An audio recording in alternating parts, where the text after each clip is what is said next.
ರಾಜ್ಯ ವಿಧಾನಮಂಡಲದ ಮುಂಗಾರು ಅಧಿವೇಶನದ ಕಲಾಪ ಆರಂಭವಾಗಿದ್ದು, ವಿಧಾನಸಭೆಯಲ್ಲಿ ಸಚಿವ ನಾಗೇಂದ್ರ ರಾಜೀನಾಮೆಗೆ ಆಗ್ರಹಿಸಿ ಪ್ರತಿಪಕ್ಷಗಳು ನಡೆಸುತ್ತಿರುವ ಪ್ರತಿಭಟನೆ ಇಂದೂ ಸಹ ಮುಂದುವರೆದಿದೆ. ಸದನ ಆರಂಭವಾಗುತ್ತಿದ್ದಂತೆ ಪ್ರತಿಪಕ್ಷದ ನಾಯಕ ಆರ್ ಅಶೋಕ್ ಮಹರ್ಷಿ ವಾಲ್ಮೀಕಿ ಅಭಿವೃದ್ಧಿ ನಿಗಮದ ಅನುದಾನ ದುರ್ಬಳಕೆ ಆರೋಪ ಎದುರಿಸುತ್ತಿರುವ ಸಚಿವ ನಾಗೇಂದ್ರ ಅವರ ರಾಜೀನಾಮೆ ಪಡೆದು ಸರ್ಕಾರ ಸದನದ ಕಲಾಪವನ್ನು ಸುಗಮವಾಗಿ ನಡೆಸಲು ಅವಕಾಶ ಮಾಡಿಕೊಡಬೇಕು. ಇದು ಸರ್ಕಾರದ ಕರ್ತವ್ಯ. ಸದನದ ಸಮಯ ವ್ಯರ್ಥ ಮಾಡಬಾರದು ಎಂದರು. ಸಂವಿಧಾನ ವಿರೋಧಿ ಈ ತರ ಮಾಡೋದ್ರಿಂದ ನೀವು ಸದನದ ಗೌರವ ಮಾಡ್ತಾ ಇದ್ದೀರಿ. 224 ವಿಷಯ ಇದಕ್ಕೆ ದಯವಿಟ್ಟು ಯೋಚನೆ ಮಾಡಿ ಒಬ್ಬ ವ್ಯಕ್ತಿ ದಲಿತರು 1 ಕೋಟಿ ಜನ ದಲಿತರಿದ್ದಾರೆ ಆಚೆ ಕಡೆ, ಅವ್ರ ಬಗ್ಗೆ ಯೋಚನೆ ಮಾಡಿ.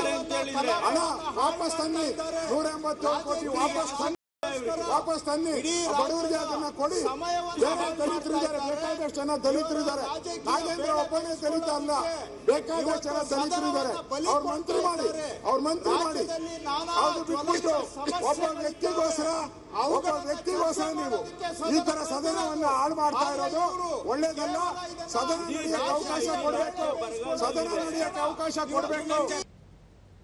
ಸಚಿವ ಕೃಷ್ಣ ಬೈರೇಗೌಡ, ಪ್ರತಿಪಕ್ಷಗಳೇ ಸದನದ ಕಲಾಪಕ್ಕೆ ಅಡ್ಡಿಪಡಿಸುತ್ತಿವೆ. ಮಳೆ ಕೊರತೆ, ರೈತರ ಸಮಸ್ಯೆ ಸೇರಿದಂತೆ ಹಲವು ವಿಷಯಗಳ ಬಗ್ಗೆ ಚರ್ಚೆ ಮಾಡಬಹುದು. ಆದರೆ ಪ್ರತಿಪಕ್ಷಗಳು ರಾಜಕೀಯಕ್ಕಾಗಿ ಜನಹಿತ ಬಲಿ ಕೊಟ್ಟು ಸದನದ ಅಮೂಲ್ಯ ಸಮಯವನ್ನು ಹಾಳು ಮಾಡುತ್ತಿದೆ ಎಂದು ದೂರಿದರು. ನಾನಾ ಸಮಸ್ಯೆ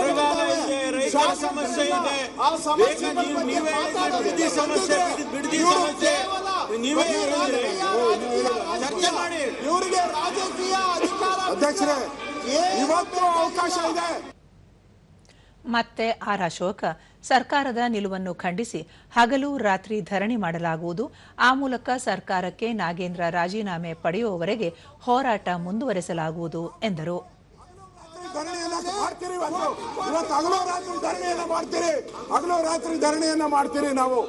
ಹಗಲು ರಾತ್ರಿ ಧರಣಿಯನ್ನ ಮಾಡಿ ಈ ಸರ್ಕಾರಕ್ಕೆ ಎಚ್ಚರಿಕೆಯನ್ನು ಕೊಡ್ತಾ ಇದ್ದೀನಿ.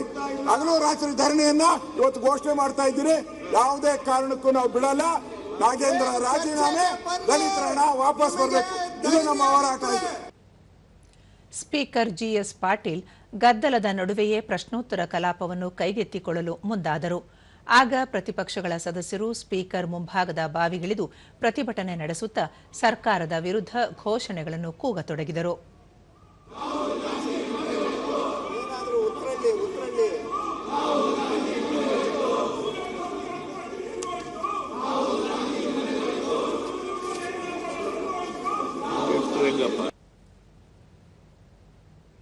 ಸ್ಪೀಕರ್ ಪ್ರಶ್ನೋತ್ತರ ಕಲಾಪವನ್ನು ಆರಂಭಿಸಿದರು. ಗದ್ದಲದ ನಡುವೆಯೇ ಪ್ರಶ್ನೋತ್ತರ ಕಲಾಪ ಮುಂದುವರೆದಿದೆ. ಮಾನ್ಯ ಉಪಮುಖ್ಯಮಂತ್ರಿಗಳು ಗಮನಕ್ಕೆ ತಂದಿದ್ದೇನೆ, ಅದಕ್ಕೆ ಉತ್ತರವನ್ನು ಬಯಸ್ತಾ ಇದ್ದೇನೆ.